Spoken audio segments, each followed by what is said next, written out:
Gandang araw mga kaibigan. Pag-usapan natin ngayon yung controversial na itim campaign ads ni Senator Amy Marcos at VP Sara.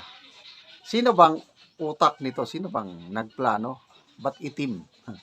And then, pag-usapan natin yung bakit nag-decide si VP Sara and most likely si PRRD, bakit nila inendorso si Senator Amy Marcos? Okay. So, unahin muna natin yung utak sa itim campaign. Marami ang ibig sabihin ng itim ha. Una, Inday, trust Amy Marcos. Yun. Ano ba?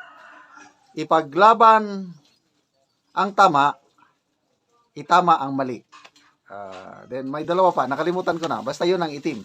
Napakaganda. Very short lang. Less than a minute siguro.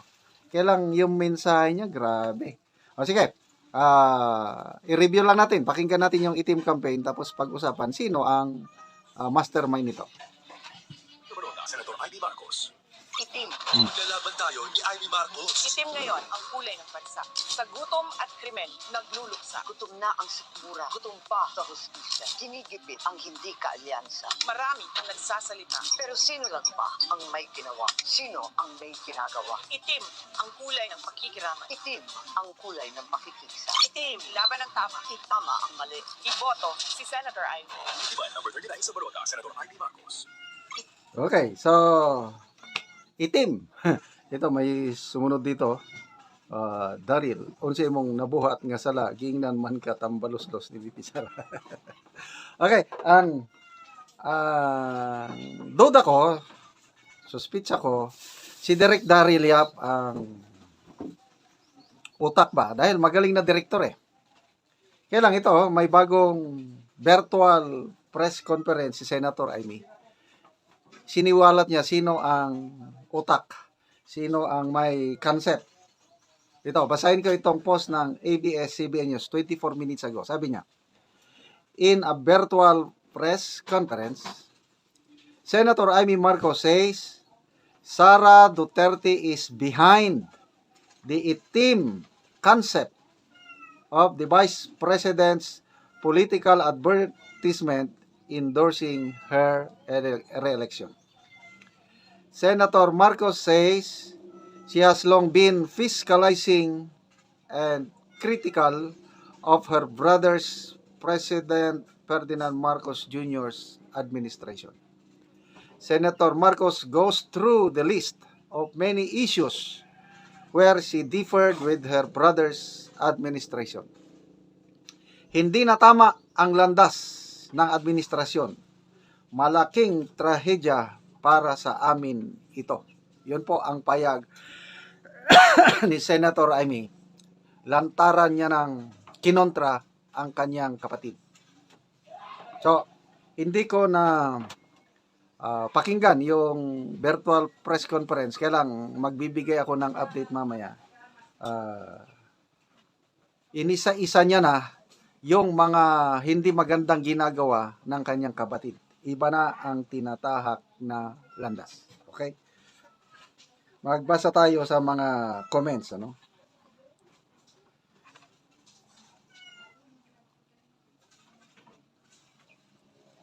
So, wala pa rin. Dito sa mga comments, marami pa rin ang hindi naniniwala kay Senator Amy Marcos. Mali Batin, grabing itong si Amy, walang hiya. Marceline Columbano, no vote to Amy Marcos. Roel Cordero, not interested, basta doon kami sa tunay at tapat na naglilingkod sa taong bayan.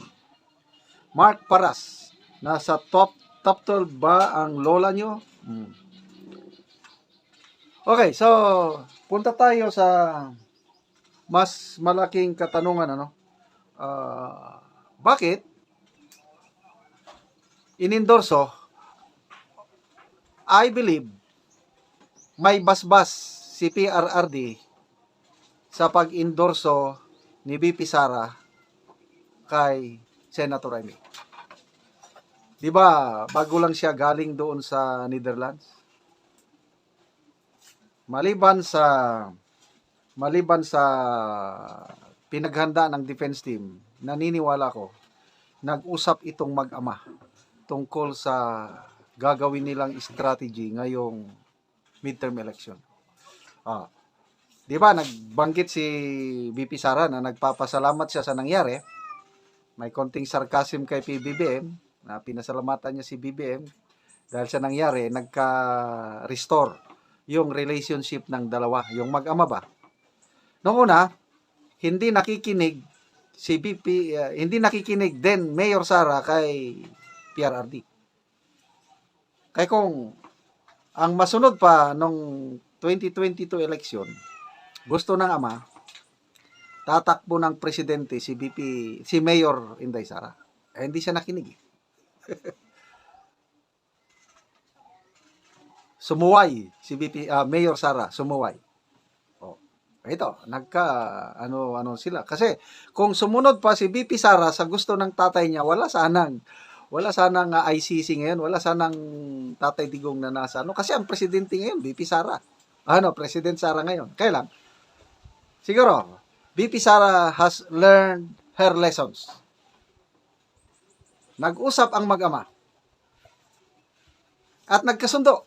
Kasi na-restore na yung relationship Father and daughter, and I believe, hindi lang father and daughter yung relationship na restore, kundi yung political moves nila, nagkasundo na rin. At ito yung napagkasunduan.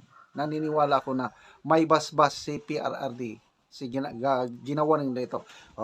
Ang unang nagtaas ng kamay ni Senator Aimee, si Senator Robin Padilla. Hindi gagawin yun ni Senator Robin Padilla na walang basbas si PRRD. Tapos sumunod na, ito na, itim campaign. Kaya, well, nasa inyo, kung ayaw nyong botohan si Senator Aimee, that's part of democracy. Ako, bobotohan ko si Senator Aimee kasama si Camille Villar. Kasi yung dalawa na yan, malapit nang manalo. Konting push na lang mananalo. Alam ni VP Inday Sara, alam ni PRRD, na hindi lahat yung Duterte ay mananalo. Let's face reality. Kung may makalusot yan na 4, maswerte na. Sino yung 4? Bato, Go, Marcoleta, either Salvador or si Atty. Vic. Let's face reality. Kahit mag-vote straight pa tayo, meron at merong may ihahalo na iba. Kaya, practical, ayun, nandyan si Aimee, may pag-asang manalo kasi number 12, number 13 siya ngayon. Nandyan si Camille Villar, may pag-asang manalo.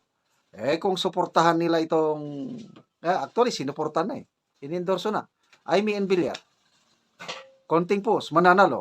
Di, na-insured na ang dalawang senador, Marcos and Villar. Tapos, Bato and Go, 4 na. Kung makalusot pa si Congressman Marcoleta, Philip Salvador and Atty. Vic, 7. Di, konti na lang ang idadagdag para makakuha ng 9. Kailangan natin ng 9 votes para ma-acquit si VP Sara sa impeachment trial. Okay? So, it's a chess game. Sinong chess master? Walang iba. Grandmaster, si Tatay Digong natin. Magtiwala tayo kay Tatay Digong. Hindi niya ipapahamak ang mga supporters niya. Okay, mga kaibigan, salamat sa inyong pag-suporta sa ating channel.